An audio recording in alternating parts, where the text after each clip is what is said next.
The secret to success,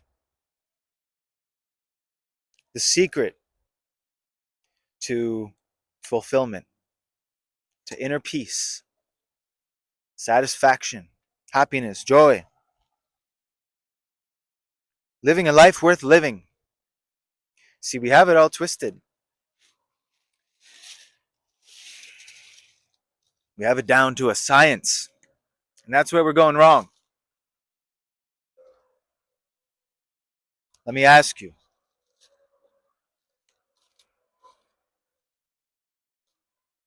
Let me ask you this. Do the ants have it down to a science in a logical, intellectual sense? See, they do what they are here to do. They do what is natural to an ant. There is no thought behind it, no reasoning, no trying. There's nothing to fulfill.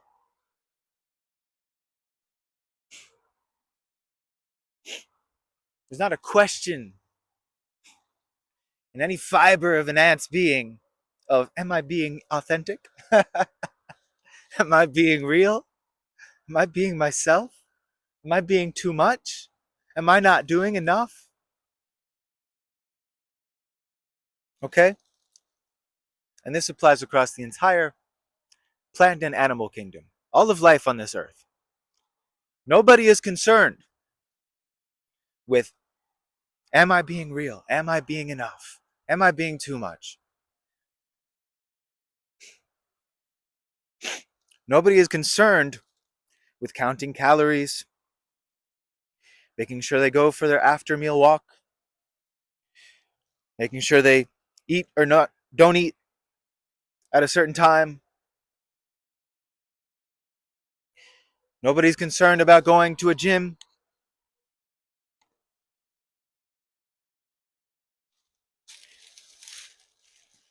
What does she think of me?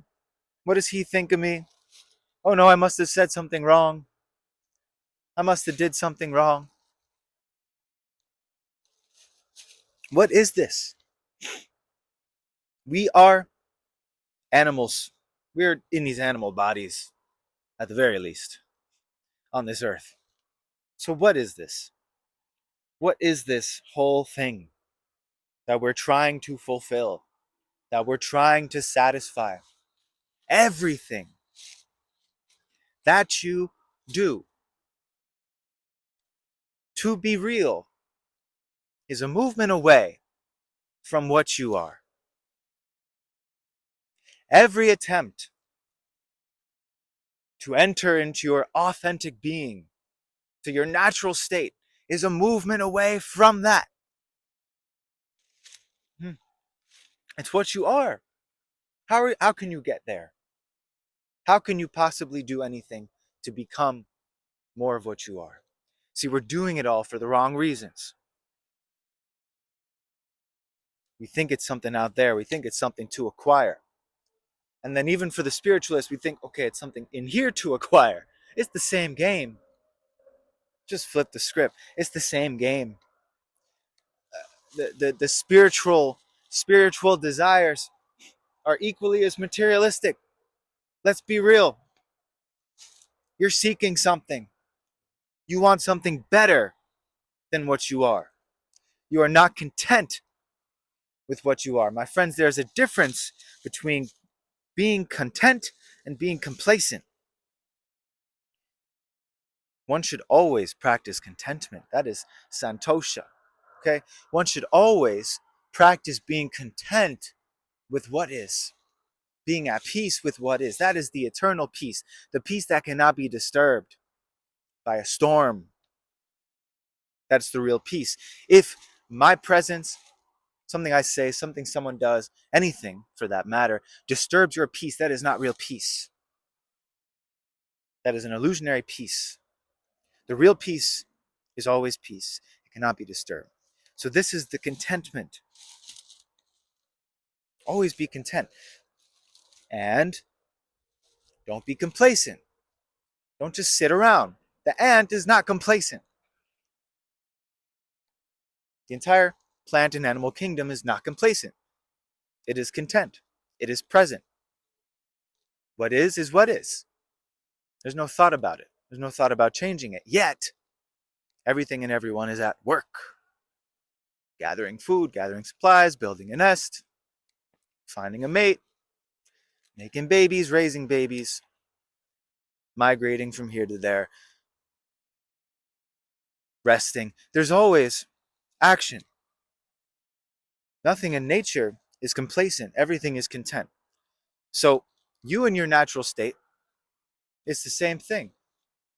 You don't move because it's part of your prescribed workout routine so that you can have the muscles to impress Chica down the street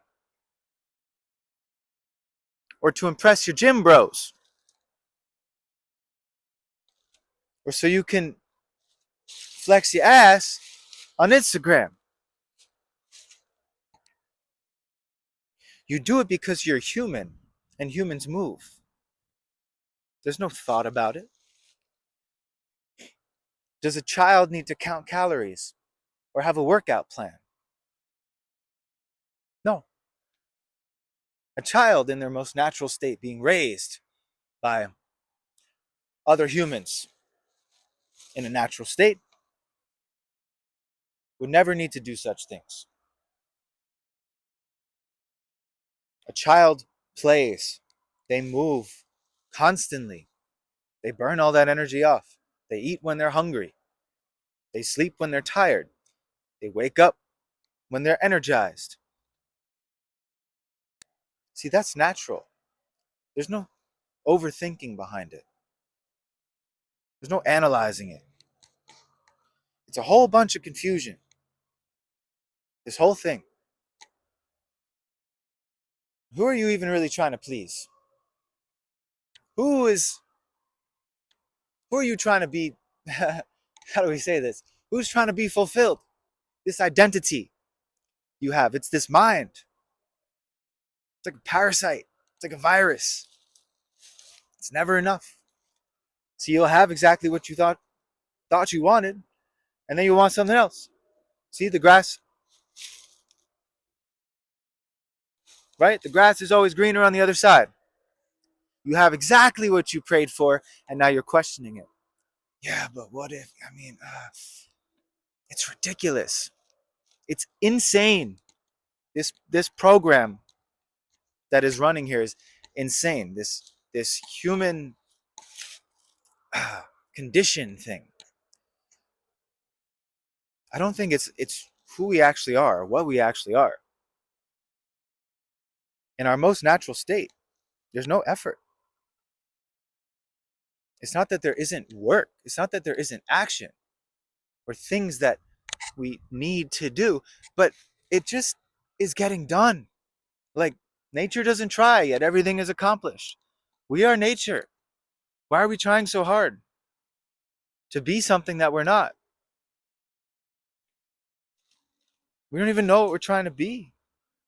Whatever we're trying to be was sold to us, given to us, passed down from information from every other human that lived, the collective mind, handed to us. Okay, carry this forth. Carry forth these traditions and these ideas, and this perspective and this belief. None of it belongs to us.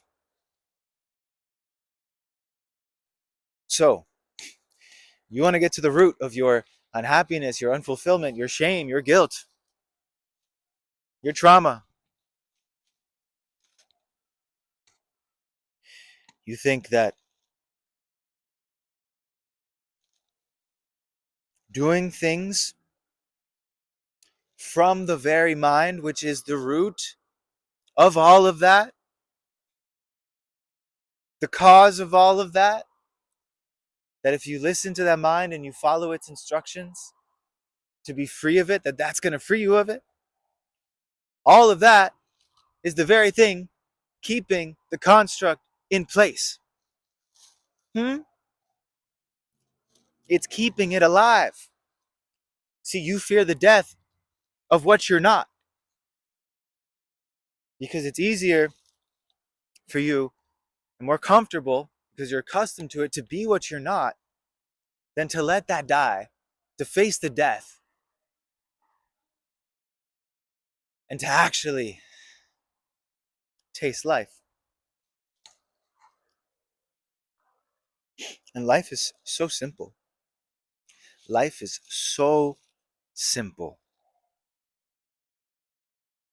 when we let go of trying to impress, when we stop trying to be real, when we're just who we are, when we're just authentic. And even that's confusing because you're like, okay, now I'm all right, I'm going to be authentic instead. But who's deciding that, right? Then it becomes another game for the mind to figure out how to be authentic. Authentic isn't something that is that you've been before. Authentic is entirely new in every moment, entirely renewed and fresh in every moment. No words could label it. There's no explanation.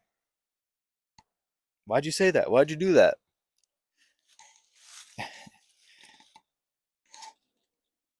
Why did who do what? It's like asking an ant, why did you build that nest? Hey monkey, why'd you eat that banana? Why are you swinging on those vines? Hey lion, why'd you chase down that zebra and eat it? Why? You know, asking the why, it confuddles the whole thing. So this is the work. This is the work. It's a complete obliteration. Yeah.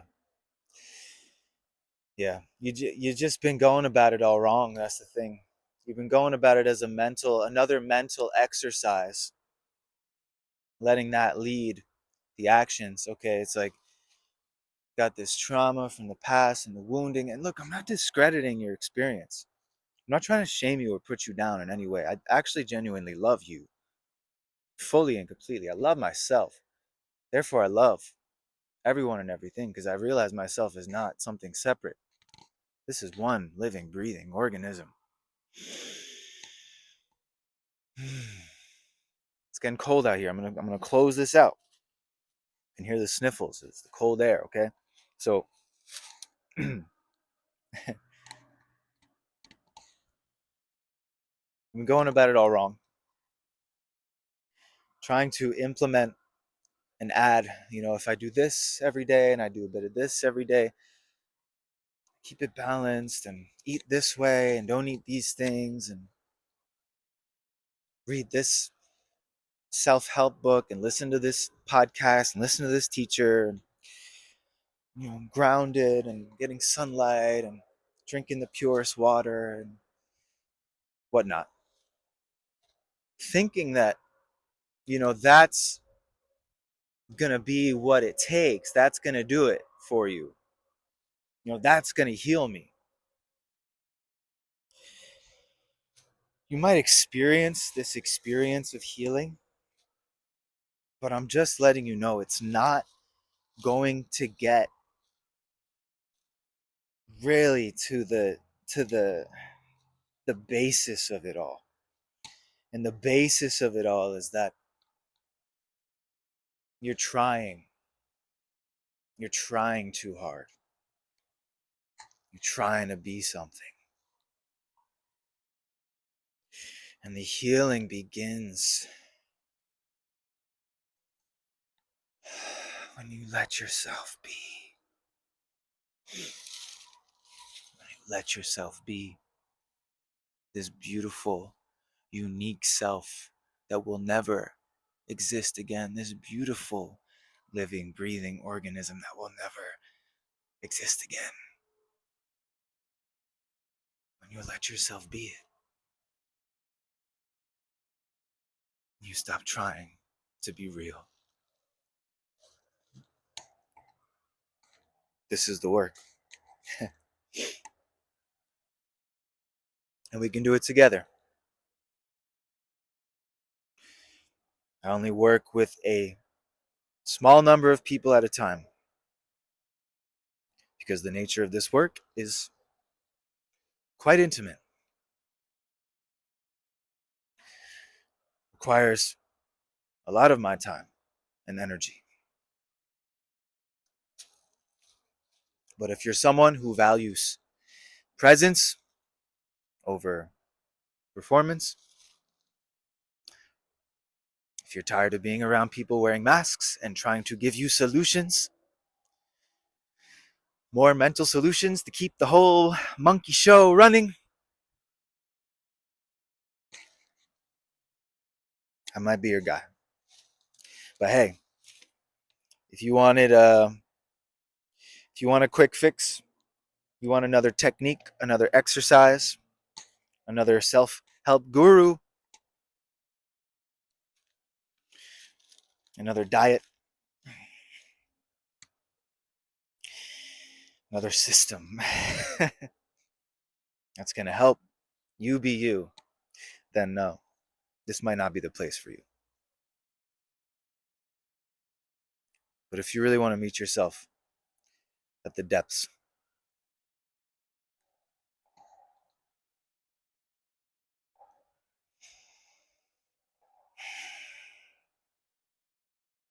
the door is open. And it begins with you. I better go inside. I'm shivering. With love. Till next time.